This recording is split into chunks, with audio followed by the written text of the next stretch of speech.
Bonjour à tous. Alors, aujourd'hui, je vais vous parler de mes visions. Les dernières que j'ai eues, elles viennent d'hier. Elles datent d'hier. Je pense que ça devrait faire plaisir à tout le monde. Alors, bon, nous, on vit, enfin voilà, nous, on se cache pas pour dire que c'est très compliqué de vivre ensemble quand on est agi. Hein. Il y a beaucoup de, on est au cœur du nuage avec toutes les dissonances en fait qui nous traversent en permanence, donc c'est un peu fatigant, c'est éreintant. Alors pourquoi aussi? Parce que on est FG universel, parce que on a cette mission depuis plusieurs vies en fait d'aider beaucoup de gens. Donc c'est pas que notre histoire c'est bon, c'est réglé, mais ce serait trop facile. C'est que vraiment on doit tenir nos engagements de vie antérieurs et on doit aider plein de gens, plein de gens, voilà. Ça, il y a des karmas galactiques. Alors il y a plein de gens comme nous, on en rencontre beaucoup parce que du coup on rencontre beaucoup de flammes du mal universel. C'était pas du tout pour faire une complainte que je voulais vous faire cette vidéo, c'est pas du tout ça. C'était pour vous expliquer que comme tout le monde, on se pose ces fameuses questions. Alors même si on a eu des messages, hein, nous depuis le début, on sait que tout va bien se passer. On a des messages comme ça depuis des années. Mais c'est vrai que on a du mal à se projeter dans quelque chose d'extrêmement positif quand on voit que c'est. On n'a jamais pensé qu'on serait confronté à autant de champs énergétiques en opposition, dévastateurs. Enfin voilà, autant de difficultés. Nous on l'a vu sur un plan énergétique. D'autres vont la vivre sur un plan émotionnel, d'autres vont avoir des pensées extrêmement dures. Donc voilà, on sait que la flamme, c'est pas quelque chose forcément de simple. Et donc on vit cette histoire comme ça, et les questions c'est est-ce que je vais tenir, est-ce que je vais résister, est-ce que enfin ça s'arrête, parce que alors est-ce que enfin ça s'arrête un jour? Et ça, je l'entends tellement, mais tellement et tellement. Et tout ce que je peux dire, c'est que oui, la guidance nous dit que oui, il y a un moment, ça s'arrête. Le problème avec la guidance, c'est que la notion de temps dans le ciel et la notion de temps sur terre, c'est pas la même. Et des fois, ils vont parler de ça va s'arrêter quand vous aurez atteint un certain niveau d'éveil, par exemple. Donc c'est à nous d'aller chercher le niveau, l'espace où ça va ramener la paix, l'amour. Enfin, on va vivre les choses complètement autrement. Donc ça va s'arrêter un jour, oui. Et comment c'est après on a une guidance au jour le jour pour nous aider vraiment à atteindre ce point. C'est pour ça que je vous fais des petits mémos, je vous transmets ce que je reçois, je vous parle des énergies à pacifier pour justement passer les étapes. Donc ça, c'est vraiment ce qu'on fait depuis tout ce temps-là. Vous avez vos ressentis personnels et tout ça, pour retrouver ce schéma d'accalmie. Et donc, heureusement, là, depuis quelques temps, on a marié. Et hier, c'était le 13 mai. Et le 13 mai, c'est un jour marial assez exceptionnel parce que c'était les apparitions en Fatima. En toute honnêteté, je le savais pas. Mais depuis le 12 mai, je sentais des fortes énergies, comme à chaque fois quand il y a des liens de passage avec des dates assez importantes. Bon, là, en l'occurrence, on parle vraiment de Marie qui s'est manifestée sur Terre, ce qui n'est pas évident, et qui manifeste en plus du miracle, en fait. Hein. Donc, vraiment, qui ramène d'autres vibrations, d'autres consciences, et surtout dans ces moments-là, quand on écoute les témoignages d'enfants, c'est souvent les enfants qui la voient, parlent vraiment d'un flot d'amour assez impressionnant. Donc, elle ramène beaucoup d'amour et beaucoup de lumière sur Terre. Donc, voilà, on est vraiment dans un épisode mystique. C'est Marie qui le décide, ça n'a rien à voir avec l'Église, parce que je sais qu'il y a beaucoup d'entre eux en opposition avec la religion. Et là, on est vraiment dans juste un fait qui n'a rien à voir avec ça. Le ciel décide de s'inviter sur Terre pour proposer des messages. Et déposer de l'amour et de la paix. Voilà, en gros, c'est ça. Donc, en fait, dans ces dates-là, il y a vraiment toujours des flots de lumière, et c'est à nous d'être en capacité de les accueillir. Donc, souvent aussi, quand il y a beaucoup de lumière, on sent que ça bouscule beaucoup. Ouais, c'est ça qui est. On peut faire une sorte d'amalgame. Bon, bref, en plein milieu de la bousculade, tout d'un coup, qu'est-ce qui se passe? Eh ben, j'ai une vision, et c'est exactement la même que quand on a commencé notre chemin de flamme jumelle avec Moïse. Il y a donc, j'ose même pas compter, mais bon, grosso modo, plus de 7 ans, quoi. Ouais, je crois que c'est ça, maintenant, j'ose même pas compter. Ah non? Ouais, si, ça doit faire ça. Où voilà, où notre histoire démarre. Et donc, je nous vois en couple. C'est un couple. Alors, est-ce que c'est un couple? Est-ce que c'est nous et notre karma ou c'est un couple, un archétype en fait? Est-ce que c'est un couple un peu protecteur? Vous voyez, des flammes jumelles, j'en sais rien. Vous allez me dire si vous avez eu tous la vision d'avoir été Pocahontas et le grand aventurier, je ne sais plus son prénom. Donc vraiment, si vous avez tous cette perception-là, on va partir sur le fait que c'est un archétype, c'est un couple qui va aider les flammes jumelles à stabiliser. Donc voilà, nous, notre histoire, elle a commencé comme ça, avec vraiment ces visions très surprenantes en fait, où on était, on voyait ce couple et cet homme qui se manifestait et qui disait mais ça y est en fait, tout est là, on est ensemble. Alors oui, ça semblait tellement évident à ce moment-là, quand les visions sont là, puis après on voit que il y a des petites dissonances, des petites tempêtes. Et en fait, c'était très surprenant de voir ça. Et ça se passe souvent la nuit. Et là, c'est en pleine journée. J'ai à nouveau la même vision.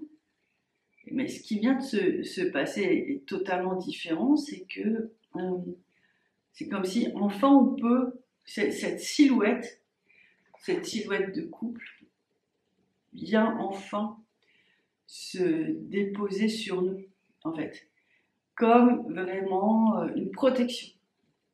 Et ça a été juste un moment assez incroyable, parce que ça change toute l'atmosphère autour de nous, en fait.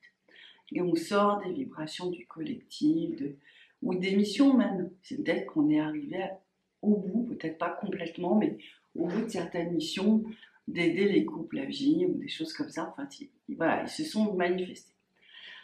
Alors, je me questionne quand même. Alors, je suis très heureuse de ça parce que je me dis, bon, voilà, ça donne encore ce sentiment d'une boucle, comme ça, ou comme ça, je ne sais pas, d'une boucle qui se ferme en fait.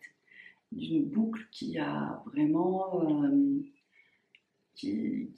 Voilà, d'un accomplissement. On ressent ça.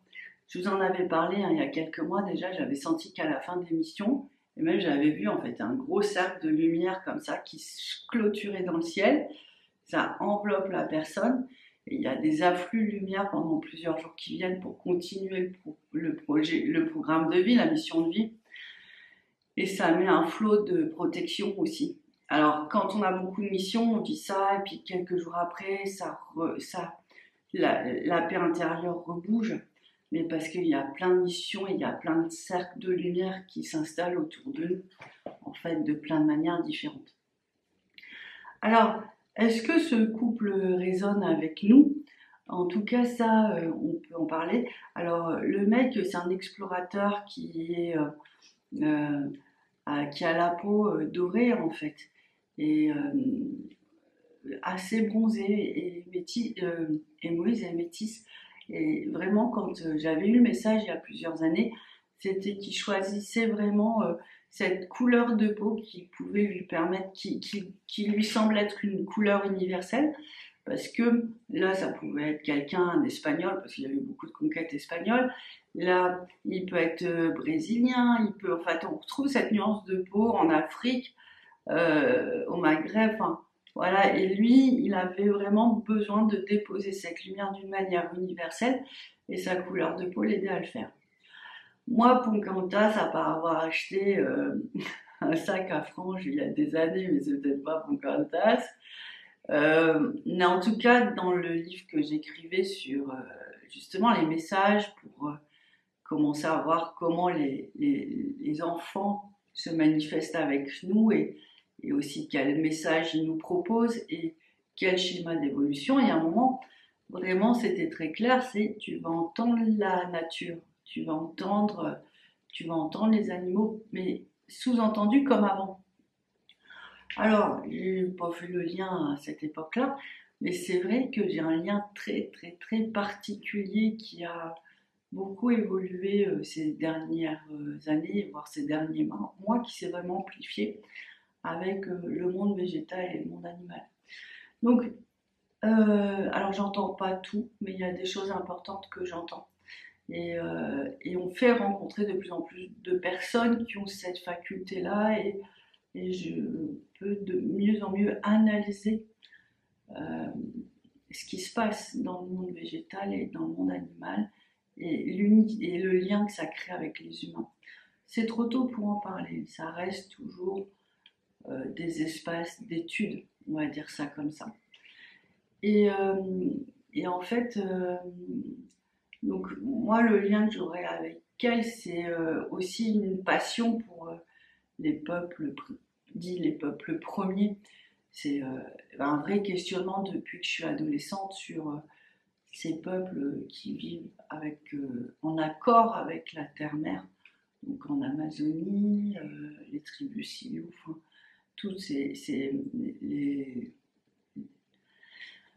ah là, excusez-moi, en Afrique, les tribus qui vivent en harmonie, en autarcie, les aborigènes aussi, j'ai vraiment une fascination pour ces peuples qui, pour moi, en fait, moi, ce qui me fascine chez eux, c'est qu'ils laissent très peu d'empreintes de destruction derrière leur passage, en fait. On peut vivre, ils peuvent vivre euh, bien, apparemment, enfin, de ce qu'on entend, et ils peuvent vivre et puis sans détruire. Et ça m'a toujours fasciné. Et pour moi, ça a toujours été un grand signe de sagesse.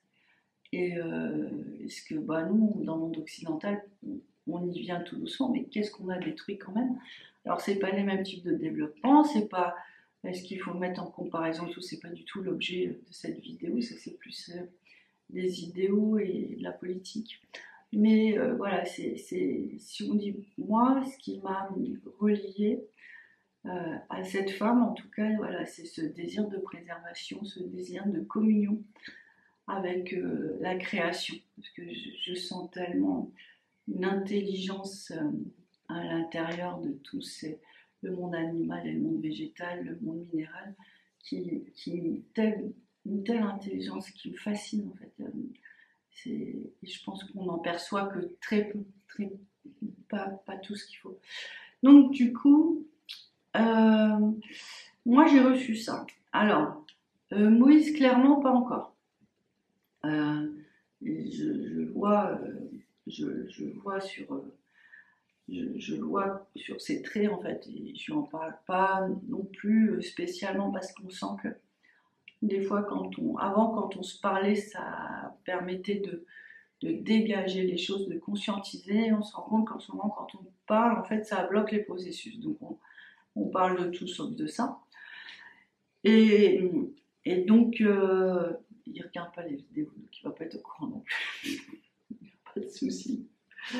Donc, je vois bien que cette pacification que j'ai vécue, il ne la vit pas encore. Donc voilà, alors, l'idée c'était vraiment de vous dire, bon, en tout cas, il y a ces boucles. Je pense qu'il y en a certainement peut-être encore d'autres à vivre. Euh, je vois bien que sur cette fin de parcours, on nous unifie en fait. Moi j'ai beaucoup de personnes avec qui j'ai des missions à deux, des missions à trois. C'est pas trop compliqué, il suffit de s'appeler et puis les champs de vibrations s'installent pour vraiment déposer, ramener de la lumière, donc ça c'est plutôt chouette. Euh, Ça demande beaucoup de courage parce que en fait la chance que c'est qu'on ait des champs de protection et des nouvelles forces de lumière qui viennent nous aider. Parce que si on fait juste une analyse du moment, euh, Et heureusement que Marie vient aussi, parce que si on fait une analyse du moment, et ça fait plusieurs mois que c'est comme ça, et les visions, je les avais déjà eues il y a bien plus longtemps, c'est qu'en fait, effectivement, les flammes jumelles, c'est verrouillé. Mais en même temps, à chaque fois, on passe partout et on déverrouille tout. Donc, c'est encore un témoignage pour dire, bah oui, effectivement, c'est pas simple, mais en même temps, il y a toujours une solution qui arrive grâce à l'amour, grâce à la bienveillance, grâce aux demandes, grâce au ciel. Donc, et ça, je l'ai vu sur plusieurs personnes aussi. Alors, vous allez me dire, bon, voilà, vous êtes médium, nanana, nous, on n'est pas comme ça. Souvent, on me dit ça. Moi, je dis, prenez tout le paquet parce que franchement, ma vie, ça n'a pas toujours été une partie de plaisir. Donc, en fait, il y a un ensemble de. Voilà, il y a tout un ensemble de choses à prendre en considération. Et par contre, j'en parlais avec une âme qui agit depuis très très longtemps, qui est en couple avec sa FJ, qui a 2 enfants avec sa FJ, et qui est mère divine, parce qu'elle a eu beaucoup beaucoup de messages avant l'arrivée des enfants, pour avoir les accouchements que les enfants désiraient, et aussi des messages en termes d'éducation. Et du coup, cette dame, elle a vraiment décidé dans sa vie de faire de ses enfants une priorité. Et donc, elle va créer un emploi du temps en faveur de ses enfants. Donc, elle m'expliquait que parfois, elle mange très vite pour corriger ses copies le midi et avoir un maximum de temps le soir pour s'occuper de ses enfants, pour vraiment favoriser sa vie de famille. Elle a fait plein de choix importants sur les crèches, les choses comme ça, en temps voulu. Elle a observé ses enfants qui avaient des régimes alimentaires un peu spéciaux. Elle a fait en sorte de les respecter au maximum. Donc, on voit que c'est une maman qui à la fois est là pour vraiment que ses enfants soient dans un très bel équilibre. Et elle est professeure aussi, donc en fait, ces règles-là par rapport aux enfants qu'elle accompagne en classe, elle les, elle les, c'est pas qu'elle les enfin oui, si elle les impose quelque part dans sa classe. Et en fait, c'est ce lien à favoriser l'enfant, le lien, pas le côté professoral. C'est répondre aux besoins fondamentaux des enfants. Et en fait, à chaque fois qu'elle fait ça, il y a vraiment un flot d'énergie mariale qui vient sur elle et qui nettoie tout dans son aura, les obstacles. Donc, elle a un côté très passionné, très enjoué, et c'est là que ça libère beaucoup de choses. Il y a une autre dame aussi que j'ai vue il n'y a pas longtemps, et elle est exorciste, et c'est son côté passionné, enjoué, à parler de l'injustice. Et en fait, ça déploie une force dans son cœur qui nettoie tout sur son passage.